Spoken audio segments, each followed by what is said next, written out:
It was a bright, sunny afternoon in Florida when I heard the knock at my door. The warmth of the day had lulled me into a calm, but that moment shattered any sense of peace.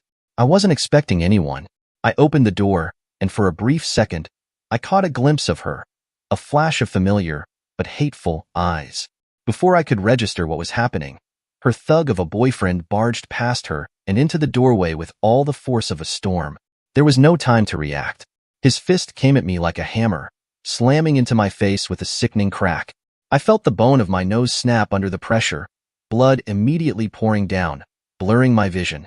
Before I could even register the pain, another hit came, this time to my ribs. The force was enough to knock the air from my lungs. I staggered back, gasping, but he was relentless. His fist came again, smashing into my side. There was a sickening crunch as 3 ribs shattered under his brutal attack. I barely had time to comprehend the agony before I felt a sharp, searing pain in my abdomen. He hit me so hard, I could feel something tear deep inside. My spleen ruptured. Blood was pouring out of me now, and I could barely keep my footing as my legs buckled under me. The room spun, and the pain was overwhelming, but he wasn't done. He took pleasure in watching me crumble, each strike more savage than the last. I could hear him laughing, his breath ragged, as I struggled to stay conscious. The next thing I knew, the world around me was going dark. But not before I felt another strike. This time, a brutal kick to my stomach. The impact sent a surge of pain through me, and as I went down, I thought for a moment that I might not make it out of this. All of this, my body breaking under the force of his blows, happened in the span of moments, leaving me barely able to keep my eyes open as I collapsed to the ground. He gave me a concussion and inflicted numerous other injuries. There was no time to react. He wanted me to feel every blow. The strikes paused, and I could sense he was relishing my pain. It felt like every part of my body was damaged. If I hadn't been in good shape, I might not have survived. The last thing I remember was her kicking me and spitting on my bloodied body. I was barely conscious. I heard her growl, "You son of a bitch. Did you think you could just walk away from me? Who the hell do you think you are? I told you I'd make you pay. If you go to the cops, Juan will kill you. Hell, maybe we'll come back tomorrow to finish the job. Think about that." Then, I passed out. I had spent the last 20 years married to a monster. My name is George Brown. When I first opened my eyes, everything was a blur. I felt disoriented, the world spinning around me. There was an incessant beeping sound that grated on my nerves, and I thought, hospital? How did I get here? But the details wouldn't come. I felt a surge of anger and pain, flashes of my ex-wife's sneering face overwhelming my thoughts. Tubes were jammed down my throat, in my nose, and attached to my arm. I couldn't move. I wanted to speak, but I was so tired, so unbearably tired. And then everything went black again. 2 days later, I heard a familiar voice. My son, Eric, shouting, "He's awake. Call the doctor. Dad, can you hear me? You're going to make it. I knew you were too tough to die." I told them. "What happened to you?" Eric is a second-year student at State College, studying engineering. He's a good kid, smart, driven, and he loves me. He can't understand why I couldn't stay with his mother. He never saw the woman she really is, the vengeful person I had to endure. I never tried to explain it to him. Maybe I didn't have to. Despite everything, she was a good mother, and that's all Eric needs to see. He's the one thing in the world she truly cares about. I tried to respond, but my throat was raw, dry, and aching. All I could manage was a weak grunt. Eric carefully gave me a sip of water, which eased the dryness just enough for me to speak. I whispered his name, "Eric," and motioned for him to come closer. When he leaned in, I could barely make the words come out. "Your mother did this to me. Your mother." My voice faltered, and I couldn't say more. It was too much. "You and Mom have been divorced for over a year, Dad. You've got to be wrong about this." "Sure, Mom can be mean sometimes, but I can't believe she'd go this far. She doesn't hate you that much for leaving her. She says she's moved on. Mom told me she has a new man now. I met him once. Didn't like the look of him. Anyway, get some rest, Dad. We'll talk later. I'll be back to see you tomorrow. Just relax. You've been through a lot. The police said they'll come back for your statement once you're feeling better." Eric thought I was delirious, caught up in some confusion from the trauma, but I remembered everything. I wasn't wrong. I knew exactly what had happened. I knew about Juan. Not long after I reached the hospital, I died. If Eric hadn't stopped by my apartment when he did, I wouldn't have made it. I was lucky they left my door open. I could hear the nurses whispering as they worked to stabilize me. One of them asked, "What happened? Did he get hit by a truck?" "No," the surgeon replied. "I understand he was beaten into this condition. We got him here just in time to try to stop the bleeding." Then, the beeping on the machine flatlined, and a steady, ominous tone filled the room. I watched from above as the doctors worked frantically, trying to bring me back. I hovered in a strange, detached place, gazing down at my lifeless body on the table, feeling the desperation in the air. "Hold that clamp, nurse. That's it. We've got it. The bleeding's stopped. Clear." I heard the doctor say with excitement. Again, "Clear. That's it. He's back." They worked on me until my heart started beating again. When I finally opened my eyes, I was back in my bed, but I felt like absolute hell. A week after the surgery, I was finally ready to tell Eric the whole truth. "Listen to what I'm about to tell you, Eric. I know you're going to have questions, but let me finish first," I said as Eric sat by my bed, looking at me with a mixture of concern and confusion. "Okay, Dad. I'm ready to listen. You look different. Your face, your eyes don't look the same. I don't know. It's hard to explain, but it feels like you're looking right through me," he said, his instinct sharp, even if he couldn't fully put it into words. He was right. My recent experiences had changed me. Dying does that to a man. You're old enough to understand now. The last 10 years of my marriage were really tough on me. Your mom stopped being affectionate for reasons she wouldn't share with me. Our intimacy disappeared. She always took care of you in the house, but to her, I was just a convenient source of income and status, nothing more. Nothing I did made any difference to her. I tried everything. She refused marriage counseling, and my attempts at affection or romance were either rejected or accepted without any real feeling. I lived without any words of love. No hugs, no cuddling, no kisses. She would occasionally give in to sex just to placate me, but for years, I wasn't allowed to make love to her. It was only on her terms, when she didn't have to participate. Sometimes, she let me do it if I kissed her, but all day. I know all this is difficult for you to hear, but I stayed with her because I needed to be there for you. She cooked your meals, washed your clothes, but when you needed someone to hold you, to give you affection, I was there. She never saw that as important.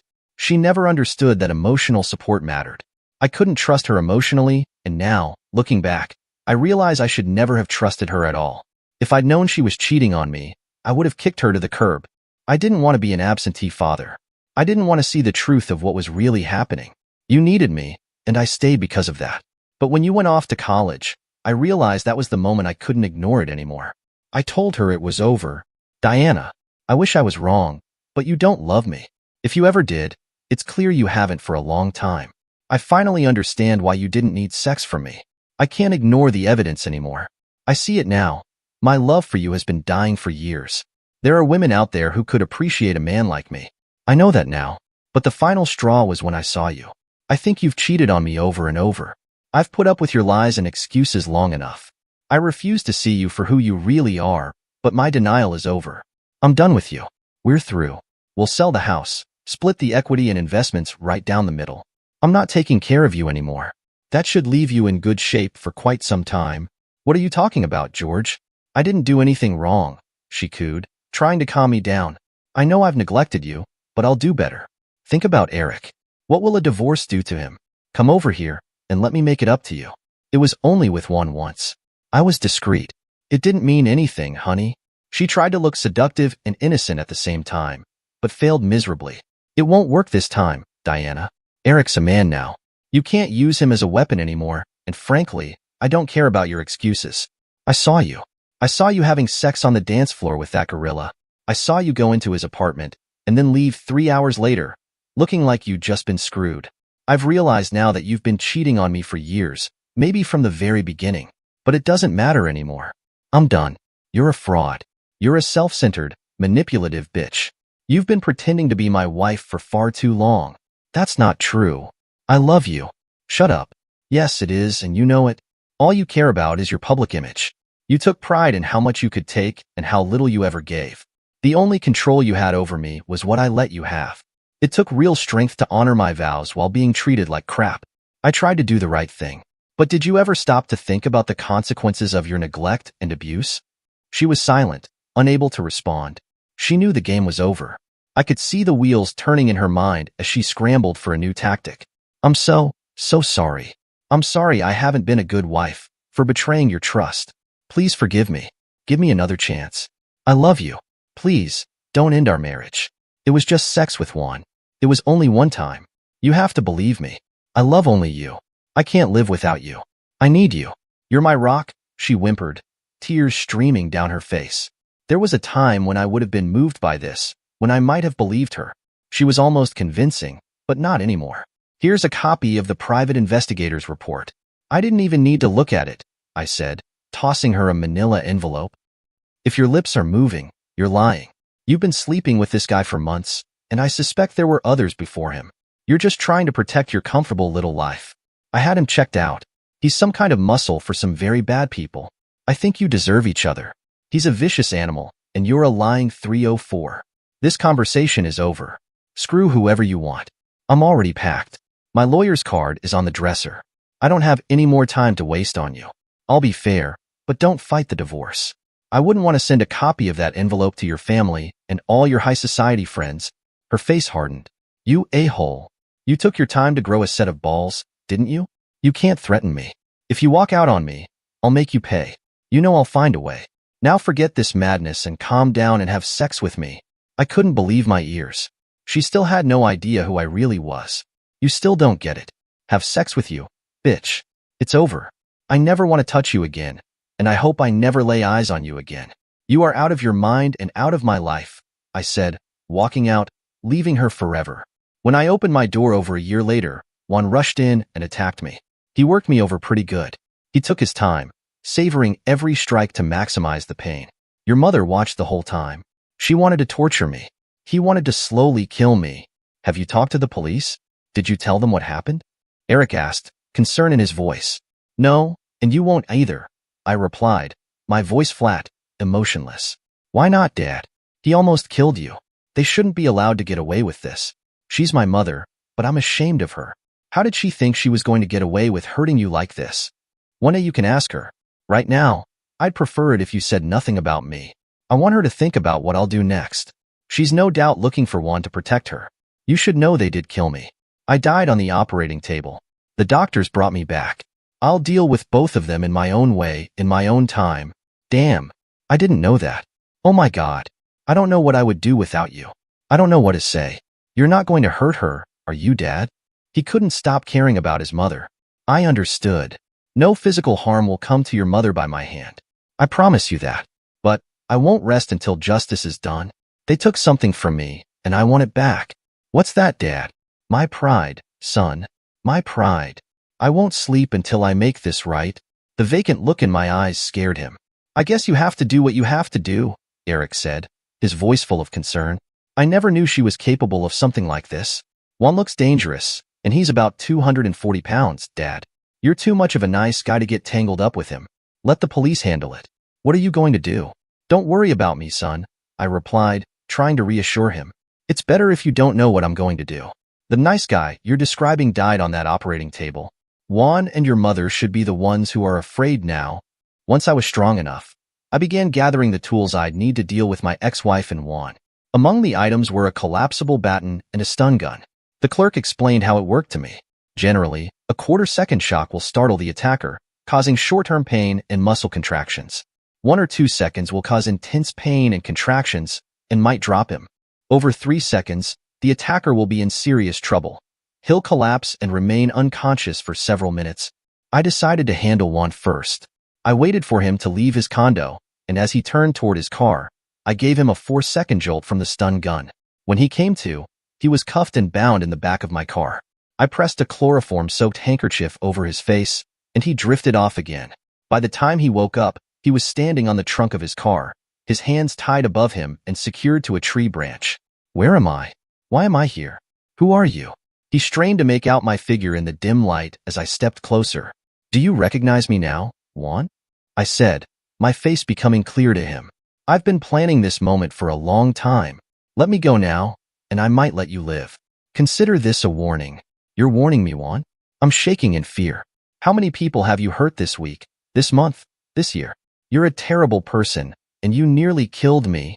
If your ex-wife hadn't stopped me, I would have finished the job. You came closer than you thought, Juan. I'm back, and I'm here to settle the score.